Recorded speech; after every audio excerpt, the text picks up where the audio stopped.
BRS party అగ్రనేతలు Errabelli form హౌస్లో ఈరోజు కలిశారు. తెలంగాణలో రాబోయే ఎన్నికల గురించి మరియు ఈ నెల ఏప్రిల్ 27వ తారీఖు పార్టీ ఆవిర్భావ దినోత్సవం సందర్భంగా ప్రణాళిక గురించి, అదేవిధంగా జీవన్ రెడ్డి, మాజీ మంత్రి జీవన్ రెడ్డి బీఆర్ఎస్ పార్టీలో చేరిక అంశాల గురించి చర్చలు అయితే జరిగాయి.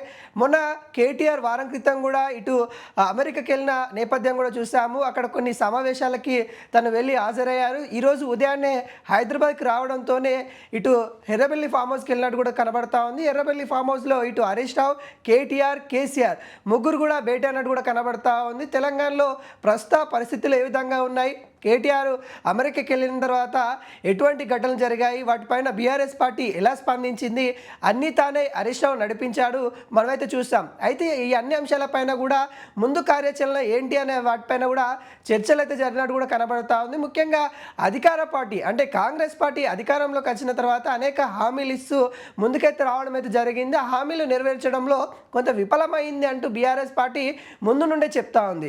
అయితే ఏ అంశాలపైన విఫలమైంది, ఏ అంశాలను ప్రజల్లోకి లోతుగా తీసుకెళ్ళాలి, ఈ అన్ని అంశాలను కూడా కేసీఆర్ ఇటు హరీష్ రావుకి ఇటు కేటీఆర్కి కొన్ని సూచనలు ఇచ్చినట్టు కూడా తెలుస్తూ ఉంది.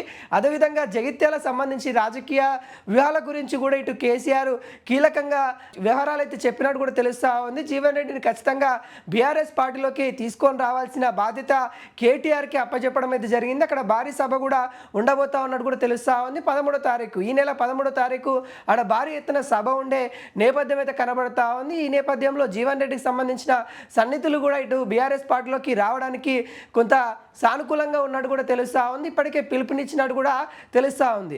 అయితే ఏప్రిల్ 27వ తారీఖు తెలంగాణలో 2001లో తెలంగాణ రాష్ట్ర సమితి అని పార్టీ ఆవిర్భవించిన టీఆర్ఎస్ పార్టీ రావడం అయితే జరిగింది. గత సంవత్సరం సిల్వర్ జూబ్లీ కూడా చేయడం అయితే జరిగింది. వరంగల్లో భారీ స్థాయిలో సభ ఏర్పాటు చేశారు. కేసీఆర్ కూడా ఆ సమయంలో బయటకు వచ్చేసి రేవంత్ రెడ్డి పేరు తీసుకోకుండా ప్రభుత్వాన్ని ఖండించడం అయితే జరిగింది.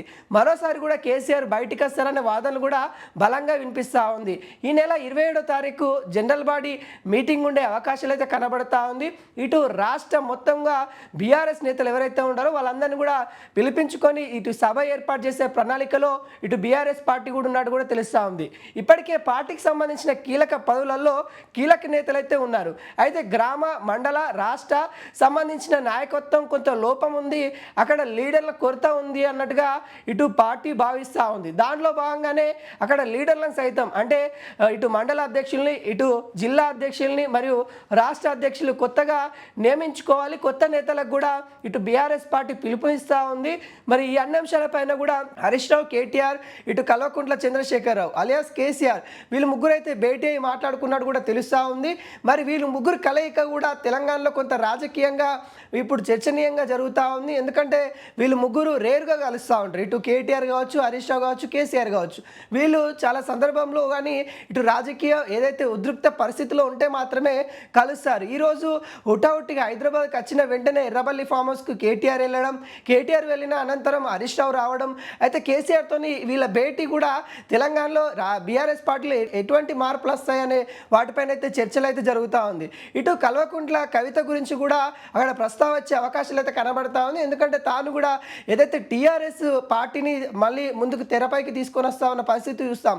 జాగృతి అనే ఒక ఎన్జిఓని నడిపిస్తూ ఉంది తను. అయితే ఇప్పుడు తను కూడా రాజకీయంగా ముందుకు రాబోతా ఉంది కాబట్టి తన యొక్క పార్టీ పేరు కూడా టీఆర్ఎస్ అంటే గతంలో కేసీఆర్ ఏదైతే టీఆర్ఎస్ పార్టీ అని స్థాపించేసి మరి ముందుకు వచ్చిండో అదే విధంగా మరి ఈమె కూడా ఆ పేరు ఇప్పుడు పూర్తిగా ఎవరైనా వాడుకోవచ్చు కదా, నేనే వాడుకుంటే తప్పేముంటుంది. ఈ నెల 25వ తారీఖు అంటే 27వ తారీఖేమో ఇటు బీఆర్ఎస్ పార్టీ అలియాస్ అప్పుడున్న టీఆర్ఎస్ పార్టీ ఏదైతే ఏర్పడిన రోజు, అయితే దానికంటే 2 రోజుల ముందే టీఆర్ఎస్ అని ప్రకటించబోతా ఉంది కల్వకుంట్ల కవిత. అయితే వీటికి ఏ విధంగా బ్రేక్ వేయాలి అనే అంశాలు కూడా చర్చించినట్టుగా కనబడతా ఉంది. లీగల్ అంశాలు ఏమైనా ఉన్నాయి, ఎందుకంటే టీఆర్ఎస్ పార్టీ అనేది కూడా చాలా వరకు వాళ్ళకి కలిసి వచ్చింది. 2 సార్లు కూడా అధికారం తీసుకొచ్చే దాంట్లో కీలక పాత్ర పోషించింది. అయితే దేశం మొత్తం వ్యాపించాలని బీఆర్ఎస్ పేరు తెరపైకి తీసుకొని వచ్చేసి పార్టీ పేరు మార్చేసి అటు కేసీఆర్ ముందుకెళ్ళిన తీరు కూడా మనం చూసాం. అయితే మరోసారి కూడా బీఆర్ఎస్ పార్టీ కాస్త టీఆర్ఎస్ అవ్వాలనే ఆలోచనలో ఇటు అధినేతలు కూడా ఉన్నట్టు కూడా తెలుస్తూ ఉంది. అయితే కవిత ఆ పేరు ఖరారు చేయకంటే ముందే వీళ్ళు మరి ఈ పేరును మళ్ళీ తెరపైకి తీసుకొని వచ్చేసి మళ్ళీ టీఆర్ఎస్ పార్టీగానే ముందుకెళ్తే బాగుంటుంది అన్నట్టుగా ఇటు భావిస్తున్నట్టు కూడా తెలుస్తూ ఉంది. అయితే వీటన్ని అంశాలపైన ఇటు చర్చలు అయితే జరిగినట్టు కూడా కనబడతా ఉంది. ఇటు రేవంత్ రెడ్డి తీరును కూడా ఖండించాలి. ఏవైతే ప్రజలకు ఇస్తాన్న రైతు భరోసా అంశాలు కావచ్చు వీటన్నిటి కూడా ఖచ్చితంగా ఖండించాల్సిన బాధ్యతలు ఇటు హరీష్ రావుకి కేటీఆర్కి ఉన్నాయంటూ అటు కేసీఆర్ కూడా మరోసారి గుర్తు చేసిన పరిస్థితి అయితే మనం చూస్తూ ఉన్నాం. ఏది అయినా కానీ తెలంగాణలో బీఆర్ఎస్ పార్టీలో కొంత మార్పు వచ్చే అవకాశాలు అయితే కనబడతా ఉన్నాయి. ఈ నెల 27వ తారీఖు అయితే ఆ మార్పు ఏంటో తెలుసుకునే అవకాశాలు అయితే ఉన్నాయి. పార్టీ ఆవిర్భవించిన దినోత్సవం రోజు నుండే కొత్త ప్రణాళికతో కొత్త టీంతో కొత్త అధ్యక్షులతో మండలాల అధ్యక్షుల వారిగా కొత్త టీంతో ముందుకొచ్చే అవకాశాలు అయితే కనబడుతుంది. మరింత బలంగా ముందుకెళ్లాలనే నేపథ్యంలో ప్రణాళిక చేస్తున్నట్టు కూడా తెలుస్తూ ఉంది. మరి చూడాలి మరి 27వ తారీఖు ఏ విధంగా ఉండబోతుంది. మరి ఓన్లీ జనరల్ బాడీ మీటింగ్ పెడతారా లేకుంటే కేసీఆర్ సభ ఏదన్నా ఉంటుందా అన్నట్టు కూడా ఇంకా చూడాల్సిన పరిస్థితి అయితే కనబడతా ఉంది.